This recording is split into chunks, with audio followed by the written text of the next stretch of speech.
പന്നവർത്തമാനം പറഞ്ഞ് ശ്രദ്ധേയനായ കൃഷ്ണരാജ് വക്കീൽ തോറ്റു. ഇനി എനിക്ക് മരിച്ചാലും സന്തോഷം. കാരണം പന്നത്തരം പറഞ്ഞ് എല്ലാവരോടും പറയുന്ന ഭാഷയിൽ പറയാനിറങ്ങിയതാണ്. ഇപ്പോൾ ദേ തോറ്റ് പിന്മാറി. സമസ്താപരാധം ഏറ്റു പറഞ്ഞു. കാരണം അക്കണക്കിന് ആ റേഞ്ചിൽ ഈ കൃഷ്ണരാജ് എന്ന് പറയുന്ന ആ വൃത്തികെട്ട നാവിന് അതേ അർത്ഥത്തിൽ മറുപടി കൊടുത്തു സത്യഭാമ ചേച്ചി. അത് കിട്ടിയപ്പോൾ ആൾ ശാന്തനായി, പണി നിർത്തി. ഞാൻ എല്ലാം അവസാനിപ്പിക്കുകയാണെന്ന് പറഞ്ഞു. പോയ വാക്കിന് വീണ്ടും നട്ടപ്പുറത്ത് കൊടുത്തു കൃഷ്ണരാജിന്. അതേ ഭാഷയിൽ, അയാൾ അർഹിക്കുന്ന ഭാഷയിൽ. ആമുഖമായി പറയട്ടെ, ഞാനിത് നോമ്പ് തുറന്നു കഴിഞ്ഞ് രാത്രി എടുക്കുന്ന വീഡിയോ ആണ്. കാരണം നോമ്പ് പിടിച്ചുകൊണ്ട് ഈ വീഡിയോ എടുക്കാൻ പറ്റില്ല. ഏതായാലും കൃഷ്ണരാജിന് വയറ് നിറഞ്ഞ് പണി നിർത്തി. സത്യഭാമ ചേച്ചി ഒരു വീഡിയോയിൽ അഖിൽമാരാരെ ചാണകത്തിൽ വീണു എന്ന് പറഞ്ഞ് എന്തോ ഒരു അഭിപ്രായം എഴുതിയതാണ്. അതിന് പിന്നാലെ ശശികല വന്ന് എന്തോ പറഞ്ഞു. കുറച്ചുകൂടി കടുപ്പത്തിൽ സത്യഭാമ മറുപടി കൊടുത്തു. അതെല്ലാം ഞാൻ 2 ദിവസമായി എടുത്തു പോരുന്നുണ്ട്. നിങ്ങൾ കണ്ടോന്നറിയില്ല. ഏതായാലും കമൻറ്റ് ബോക്സിൽ അതെല്ലാം ഒന്നുകൂടി ഇട്ടേക്കാം. അതിന് തുടർച്ചയെന്നോണമാണ് ഇതിലേക്ക് കൃഷ്ണരാജ് എത്തിച്ചേരുന്നത്. പുള്ളി എത്തിയാലുള്ള ഒരു പ്രധാനപ്പെട്ട ഗുണം, പുള്ളി പണ്ടത്തെ കാലത്ത് ഈ മോഷ്ടിക്കാനിറങ്ങുന്നവരെ പോലെ ശരീരം മുഴുവൻ മാലിന്യം തേച്ച് കുളിച്ച് നിൽക്കുന്നത് കൊണ്ട് ഒരുമാതിരി മാന്യതയുള്ളവർക്കൊന്നും അതിലേക്ക് ചാടി പിടിക്കാൻ കഴിയില്ല. അങ്ങനെയാണ് പുള്ളി ഒരു മാന്യനായി നിൽക്കുന്നത്. ഏതായാലും ആ മാന്യനായി നിൽക്കുന്ന കൃഷ്ണരാജിനെ കുണാണ്ടർ വക്കീലെന്നൊക്കെ സത്യഭാമ ചേച്ചി വിളിച്ചിരുന്നു.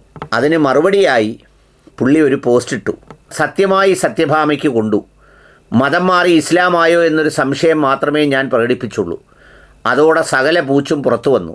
സംഭവം സത്യമാണെന്ന് ഭാമ പറയാതെ പറഞ്ഞു. തെറിയോട് തെറി. ഓഹ്, ഇയാൾ ഒരു തെറിയും പറയാത്ത വളരെ മാന്യനായ ഒരു ചരക്കല്ലേ. എൻ്റെ മരിച്ചുപോയ അച്ഛനെയും കിടപ്പിലായ അമ്മയെയും മൊത്തം കുടുംബത്തിനെ ഒരുമിച്ച് ഒറ്റയ്ക്കും തെറിവിളിയോട് തെറിവിളി. ഇയാൾ ആരെയാണ് വിളിക്കാറുള്ളത്? 6-ാം നൂറ്റാണ്ടിൽ മരണപ്പെട്ടു പോയ ഒരു സമൂഹം മുഴുവൻ ആദരിക്കുന്ന പ്രവാചകനെ പോലും എത്ര മ്ലേച്ഛമായ ഭാഷയിൽ നാറിയ നാവുകൊണ്ട് എന്തെല്ലാം വർത്തമാനം പറഞ്ഞിട്ടുണ്ട് കൃഷ്ണരാജേ നിങ്ങൾ. എന്നിട്ടാണ് മാന്യത പറയുന്നത്. പൊതുവെ പാളയം മീൻ മാർക്കറ്റിലെ സ്ത്രീകളുടെ ഒരു ഭാഷ ഭാമയ്ക്ക് പഠിച്ചതല്ലേ പാടാൻ പറ്റൂ, ആടാനും. ആ മീൻ മാർക്കറ്റുകാർക്കൊക്കെ ഇയാളെ വെച്ച് നോക്കുമ്പോൾ എത്രയോ മാന്യതയുണ്ട്. മീൻ മാർക്കറ്റിലെ ഭാഷ അവർക്ക് അവിടെ ജീവിക്കാൻ വേണ്ടി അവർ പരമ്പരാഗതമായി പഠിച്ചു വന്നതാണ്.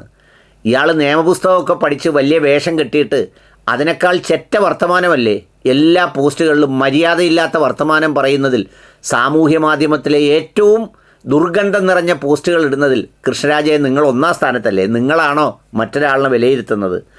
തമാശ എന്താണെന്ന് വെച്ചാൽ, ഭാമയുടെ മീൻ മാർക്കറ്റ് പ്രകടനം കണ്ട് കൂട്ടം കൂടി നിന്ന് ശൂളം വിളിക്കുന്ന ജിഹാദികളുടെ പ്രകടനം. ചുരുക്കി പറഞ്ഞാൽ ഭാമയുടെ ചേലാകർമ്മം ചെയ്യാൻ കാർമ്മികത്വം വഹിച്ച ആരാണെന്നുള്ള ചോദ്യം മാത്രം ഇനി ബാക്കി. അത് നിർബന്ധമാണല്ലോ. ഏതായാലും ഞാൻ നിർത്തി. Never ever quarrel and wrestle with a pig and prostitute എന്നാണല്ലോ പ്രമാണം. അതായത് ഒരു പന്നിയോടും വേശ്യയോടും കുസ്തി പിടിക്കാൻ തർക്കിക്കാനും നിൽക്കരുത്. നഷ്ടം നമുക്ക് മാത്രം. കൃഷ്ണരാജെ, പന്നിയും വേശ്യയുമൊക്കെ നിങ്ങളെക്കാൾ എത്രയോ യോഗ്യതയുള്ള ആളാണെന്നറിയാമോ? പന്നി അങ്ങനെ സൃഷ്ടിച്ചു പോയത് കൊണ്ടൊരു ജീവിയായി പോയതാണ്.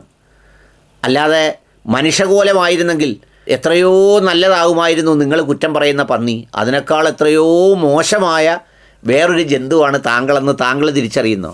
പ്രോസ്റ്റിറ്റ്യൂട്ടിനൊരു അന്തസ്സുണ്ട്. എന്താ പ്രോസ്റ്റിറ്റ്യൂട്ടിൻ്റെ ദോഷം?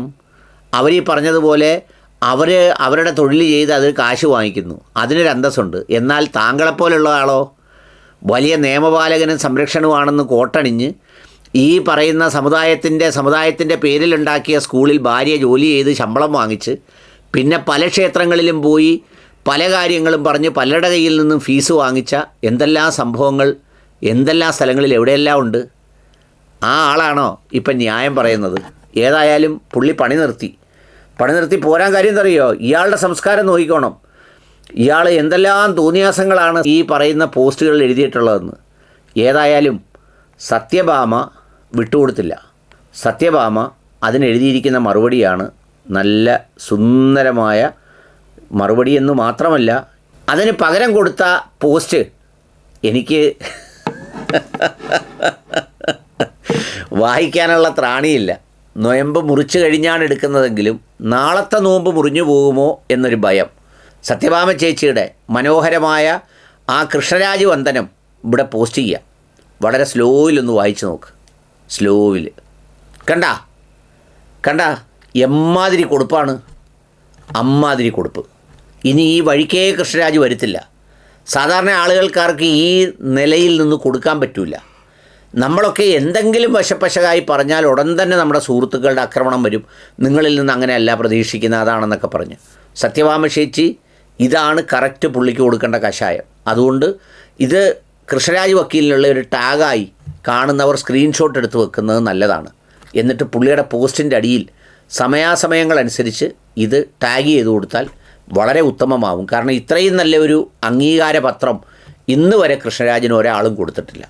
പ്ലീസ് ഇതെല്ലാവരിലേക്കും എത്തിക്കണേ ദയവായി.